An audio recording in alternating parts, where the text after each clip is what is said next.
Hello everyone, GT ব্লগে তোমাদের সকলকে ওয়েলকাম জানাই। হ্যাঁ, আজকে কোনো ব্লগ ভিডিও নয়, তোমরা এতক্ষণে টাইটেল থাম্বনেল থেকে সমস্তটা বুঝে গেছো। চলো, তোমাদেরকে আর দেরি করাবো না, ভিডিওতে যাওয়া যাক। তো চলো, একেবারে শুরু থেকে তোমাদেরকে সমস্তটা দেখাই। একেবারে বাড়ির সামনেটায়, মানে মেন গেটের সামনে এসে আমি দাঁড়িয়েছি। এখান থেকেই শুরুতে একদম তোমাদেরকে দেখাবো। এই যে আমি রাস্তায় দাঁড়িয়ে রয়েছি, মানে আমাদের বাড়ি থেকে মেন গেট থেকে বেরোলেই রাস্তা, বাড়ি থেকে বেরিয়ে আর কোনো জায়গা নেই। এই যে বাড়ির সামনেটা, আর আমি এখন এই যে রাস্তায় দাঁড়িয়ে ভিডিওটা শুরু করছি। চলো বাড়ির ভেতরে যাওয়া যাক, ভেতরে গিয়ে দেখাই তোমাদেরকে সমস্তটা ভেতরে গিয়ে দেখাই। তো এই যে দরজা খুলে চলে এলাম আমি বাড়ির ভেতরে। আর এই যে এটা আমার ছোট্ট একটা বারান্দা বলতে পারো, মানে বারান্দা না বললেও চলে, আবার বারান্দা বললেও চলে, এরকম ব্যাপার। মানে ছোটোখাটো যাওয়ার জন্য গলি আর কি, একদমই ছোট্ট জায়গা আমার বারান্দাটা, একদমই ছোট্ট জায়গার মধ্যে। আর এই যে বারান্দার ওপরের দিকটা একবার তোমাদেরকে দেখাই। এই যে দেখো বারান্দার উপরের দিকটা, আর এই বারান্দা থেকে ঢুকেই এই যে এটা হচ্ছে আমাদের রুম, মানে আমার রুম, আর এটা হচ্ছে আমার শাশুড়ি মায়ের রুম। আর এখানে একটা গলি রয়েছে, এখানে বাথরুম রয়েছে, সাইকেল রাখা, ওদিকে যাওয়ার আরও একটা দরজা রয়েছে, ওদিকে তোমাদেরকে পরে ঘুরে দেখাচ্ছি। তো চলো, আমার রুমের পাশেই এখানে হচ্ছে আমার সিঁড়ির নিচে রান্নাঘর। আর এই রান্নাঘরের ভিডিও আমার চ্যানেলে আছে, যেখানে তোমরা প্রচুর প্রচুর ভালোবাসা দিয়েছো। এই যে সিঁড়ি, ছাদে ওঠার, আর সিঁড়ির পাশেই, মানে সিঁড়ি থেকে উঠতেই যে মুখের কাছে রাখা রয়েছে ফ্রিজ। আর এই ফ্রিজটা রাখা রয়েছে বলে কিন্তু ছাদে উঠতে নামতে আমাদের কোনো অসুবিধা হয় না, এই সাইড থেকে উঠে চলে যাওয়া যায় আর কি, ওই জন্যই এই ফ্রিজটাকে এখানে রাখা। আসলে ছোট্ট জায়গার মধ্যে তো একটু ম্যানেজ করে সব কিছু রাখতে হয়, এই আর কি। তো চলো, রান্নাঘরে চলে এসেছি, আর এই সেই আমার শখের রান্নাঘর। আর এই রান্নাঘরের ভিডিও তো আমার চ্যানেলে রয়েছে, তোমরা প্রচুর ভালোবাসা দিয়েছো। আর যারা যারা এখনও আমার রান্নাঘরের ভিডিওটা দেখোনি, ডেসক্রিপশানে লিঙ্ক থাকবে, যারা যারা দেখোনি তো দেখে নিও ওখান থেকে। তো চলো এবার আমার রুমে যাওয়া যাক। এই যে দেখো আমার রুমে ঢুকছি, আর এটা হচ্ছে আমার সব থেকে শান্তির জায়গা বলতে পারো। আমার নয়, শুধু সবার কাছেই, সবার রুম হচ্ছে সবার কাছে শান্তির জায়গা। সে ভাঙাচোরাই হোক না কেন বা লাক্সারি রুমই হোক না কেন, সবার কাছে সবার ঘর শান্তির। তো চলো একদম শুরু থেকে দেখাই। এই কোণের দিকে রয়েছে দেখো দুটো চেয়ার, আর এই চেয়ারটাতে সবসময় জামা কাপড়েই ভরা থাকে, এখনও দেখো 2-4টে পড়ে রয়েছে। আর এই যে রয়েছে তারপর একটা স্ট্যান্ড ফ্যান। তারপরে দেখো এদিকে রয়েছে আমার শখের ড্রেসিং টেবিল, প্রচুর প্রচুর প্রচুর শখের এটা। আস্তে আস্তে এটা নষ্ট হয়ে যাচ্ছে, যেহেতু আমি তখন এটা বুঝে কিনতে পারিনি। তো ঠিক আছে, চলো এখনও পর্যন্ত এটা আমার কাছে শখের, আর সবসময় শখের হয়েই থাকবে। তো তারপরে চলো এদিকে রয়েছে দেখো একটা স্টিলের খাট। এই যে দেখো এখানে রয়েছে হচ্ছে একটা স্টিলের খাট। আর রুমটা তো একটা শান্তির জায়গায়, তবে এই বিছানাটা হচ্ছে আরও শান্তির জায়গা। মানে হাজারো পরিশ্রমের পরে এখানে এসে একটু রেস্ট নিলে ব্যাস, এর থেকে আরাম হয়তো আর কোথাও পাওয়াই যাবে না। ঠিক আছে, এত গল্প করবো না, চলো রুমের বাদবাকি জিনিসগুলো তোমাদেরকে দেখাই।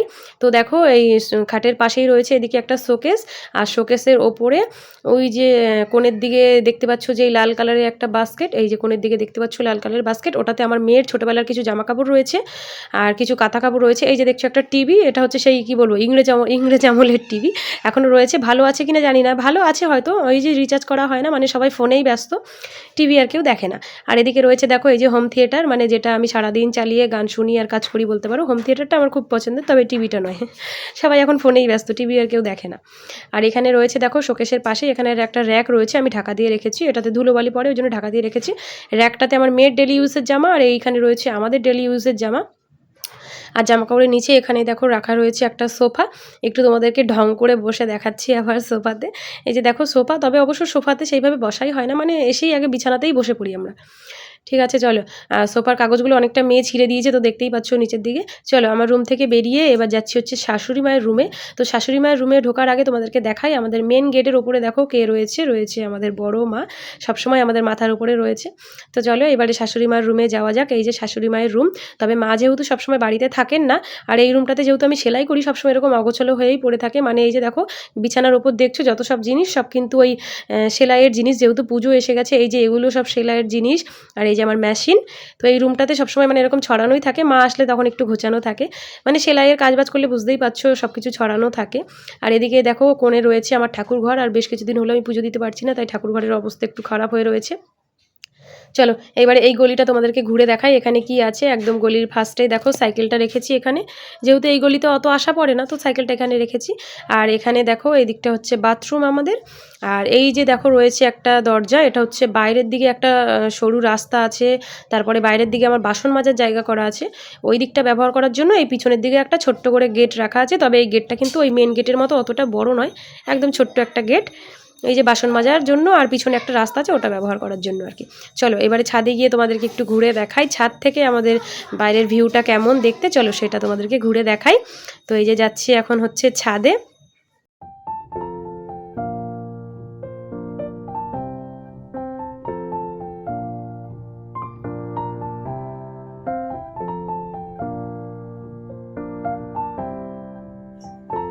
চলো আমাদের এখান থেকে ছাদ থেকে আশেপাশের ভিউটা একটু তোমাদেরকে ঘুরে দেখাই। এই যে দেখো আমাদের বাড়ির পাশে ওই দিকটাতে রয়েছে কিন্তু গঙ্গা। ভিডিও করার সময় জুম করে দেখাতে একদমই খেয়াল ছিল না। আর আমাদের বাড়ির এখানে দেখেছো ছাদ থেকে মানে একদমই গায়ে গায়ে ঘর আর কি, এক ছাদ থেকে আরেক ছাদে যাওয়া যায়, এই হচ্ছে ব্যাপার। তো চলো এই দিকটাতে এসো। ছাদে কিন্তু আগে বেশ কিছু গাছ ছিল, ফুল গাছ আরও অনেক কিছু গাছ ছিল, তোমাদের দাদাভাই সব ফেলে দিয়েছে। এই গাছগুলো এই দিকটাতে ছিল, তারপরে কয়েকদিন ধরে যেহেতু প্রচুর বৃষ্টি, টপে জল জমে থাকে, ওই জন্য তোমাদের দাদাভাই এখানে এনে গাছগুলো রেখেছে। এগুলোও ফেলে দিত, কিন্তু এগুলো ওই যে আমার ডেলি পুজোর জন্য লাগে আর কি, ওই জন্য এই 2-4টে গাছ আর কি আছে, বাদবাকি সব গাছ ফেলে দিয়েছে। তো যাই হোক, এই ছিল আমার হোম ট্যুরের ভিডিও। কেমন লাগলো আমাদের ঘরটা অবশ্যই জানিও তোমরা। আর যারা যারা এখনও চ্যানেলটা সাবস্ক্রাইব করোনি প্লিজ চ্যানেলটাকে সাবস্ক্রাইব করে দিও।